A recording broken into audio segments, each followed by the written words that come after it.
नमस्कार, live city Darbhanga में आपका स्वागत है। जिला अतिथि दरभंगा में बुलाया गया एक प्रेस कॉन्फ्रेंस। मोहम्मद अता करीम द्वारा ये प्रेस कॉन्फ्रेंस बुलाया गया था, जो पूर्व अध्यक्ष, बिहार राज्य खाद्य आयोग पूर्व अध्यक्ष, जिला जनता दल दरभंगा पूर्व उप अध्यक्ष सह प्रवक्ता, बिहार प्रदेश जनता दल यूनाइटेड के द्वारा उन्होंने फातिमी साहब को आड़े हाथे लिया है और कड़ी निशानेबाजी चली।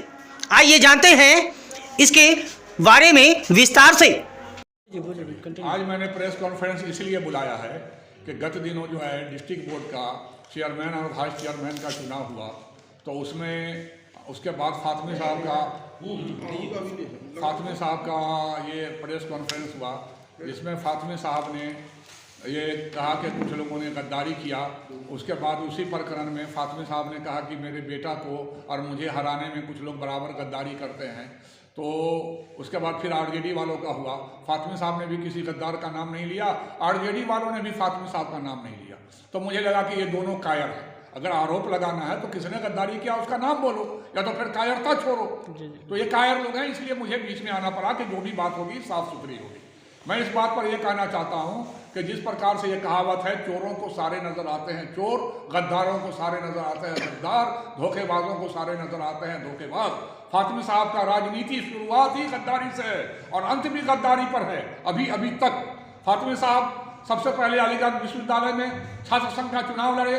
कमरे आलम साहब को आप लोग जानते होंगे, जो गुजर गए, दरभंगा से भी चुनाव लड़े थे। ओल्ड बॉयज वालों से पूछिए, वो इनको पॉलिटिक्स में लाए थे और उनके साथ ये चुनाव लड़ रहे थे, अध्यक्ष और ये जनरल सेक्रेटरी का। लेकिन ये यूपी पैनल वालों के साथ, इरफानुल्लाह खान के साथ मिलकर के कमरे आलम को साहब को धोखा दे करके ये चुनाव जीत गए और कमरे आलम साहब चुनाव हार गए। तो वहां पर पहला इन्होंने गद्दारी किया अलीगढ़ मुस्लिम विश्वविद्यालय में। फिर 1991 में ये सिद्दीकी साहब के साथ जुड़ गए पॉलिटिक्स का ABCD जानने के लिए, और सिद्दीकी साहब को ही 91 में उनका टिकट कटवा दिया शरद यादव जी के आशीर्वाद और मौलाना बुखारी साहब के आशीर्वाद से। लेकिन 97 में जब लालू और शरद में चुनना था तो इन्होंने शरद जी का साथ नहीं देके लालू जी का साथ दे करके शरद जी के साथ गद्दारी किया और बाद में बुखारी साहब के साथ गद्दारी किया। 95 में इन्होंने कामेश्वरपुर में कफील साहब, जगदीश चौधरी जो MLA थे, उनका इन्होंने टिकट कटवाया, जो इनका पूरा ईमानदारी से साथ दिया था, उनके साथ गद्दारी किया।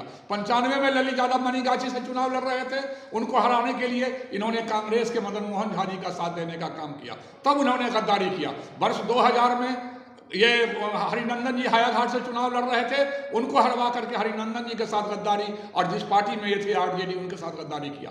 पुनः 2010 में जब हरिनंदन जी बहादुरपुर से चुनाव लड़ रहे थे, तो पुनः 2010 में हरिनंदन जी के साथ, पार्टी के साथ गद्दारी करते हुए हरिनंदन जी को हराने का काम किया।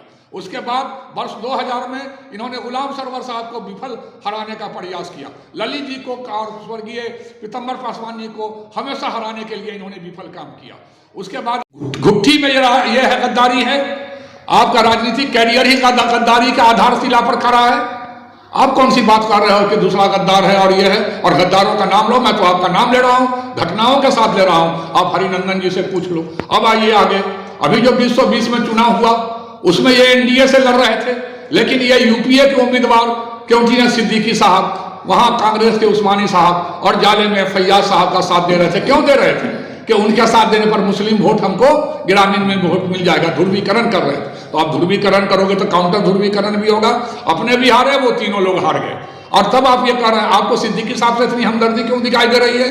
इसका मतलब है कि ये बात सही है कि आप सिद्दीकी साहब से गठबंधन करके रहते हो और NDA और ये NDA के लोगों को हराने का काम करते हो। उसके बाद अभी देख लीजिए, अभी राम परवेश पासवान जी चुनाव लड़ रहे थे हनुमान नगर से, डिस्ट्रिक्ट बोर्ड का, वो जदयू के उम्मीदवार थे। फातिमी साहब ने उनको हराने का काम किया है। आरजेडी के उम्मीदवार को अभी ये 2021 में उनको हराने का काम किया है राम परवेश जी को, और आरजेडी के उम्मीदवारों को जिताने का काम किया है। आप जदयू में हो, जदयू के उम्मीदवार को हराते हो और आप बोलते हो दूसरे को गद्दारी करता है।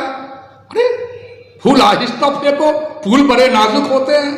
जब आपको चोट लगी तो कहते हैं कि हमें चोट लगी है, और दूसरे को आप पत्थर बरसाते हो और आप फूल भी नहीं सहन कर पाते हो। इसलिए फातिमी साहब को मेरा कहना है, अब देखिए पिछले जो चुनाव हुआ था डिस्ट्रिक्ट बोर्ड का 2016 में, उसमें जो निवर्तमान अध्यक्ष थी जिला परिषद की गीता देवी, वो उस समय जदयू की उम्मीदवार थी। फातिमी साहब उस समय जदयू में थे, लेकिन उन्होंने उसका साथ दिया था और आरजेडी के उम्मीदवार को हराने का काम किया था, आरजेडी में रह पिछले डिस्ट्रिक्ट बोर्ड के चुनाव में। और आप कह रहे हो कि दूसरा गद्दारी करता है। अभी तो जो सीता देवी जी हारी हैं वो तो एनडीए की उम्मीदवार नहीं थी। एनडीए का उम्मीदवार कौन घोषित करेगा? जदयू का, भाजपा का अध्यक्ष, जदयू भाजपा के एमएलए एमपी, किसी का बयान आया कि सीता देवी हमारा ही उम्मीदवार है? तो बिल्कुल फ्री फॉर ऑल था, जिसको जहां मन में आया दिया। बल्कि इसलिए दिया, हराया उनको फातिमी साहब के उम्मीदवार समझ के कि फातिमी साहब पार्टी में बहुत गड़बड़ी करते हैं, घुसपैठिए का काम करते हैं, फातिमी साहब चूटी काटने का काम करते हैं, बिल्कुल बिच्छू की तरह इनकी स्वभाव है, काटने का, जहां रहेंगे ये काटने का काम करेंगे, काटने छाटने का काम करते हैं। 20 साल तक, 30 साल तक ये आरजेडी में काटते रहे। जब ये लालू यादव के नहीं हुए, शहाबुद्दीन साहब के नहीं हुए, तो यहाँ एनडीए के क्या होंगे? खुद गद्दारी करते हो, दूसरे को गद्दार करते हो। और हम तो उदाहरण के साथ दिया, वो उदाहरण के साथ दे। हिम्मत है तो नाम लेंगे किसने गद्दारी किया। मैं तो पूरी हिम्मत से, पूरी जवाबदेही से बोलता हूं, और अगर गलत है तो वह हम पर केस करें। धन्यवाद।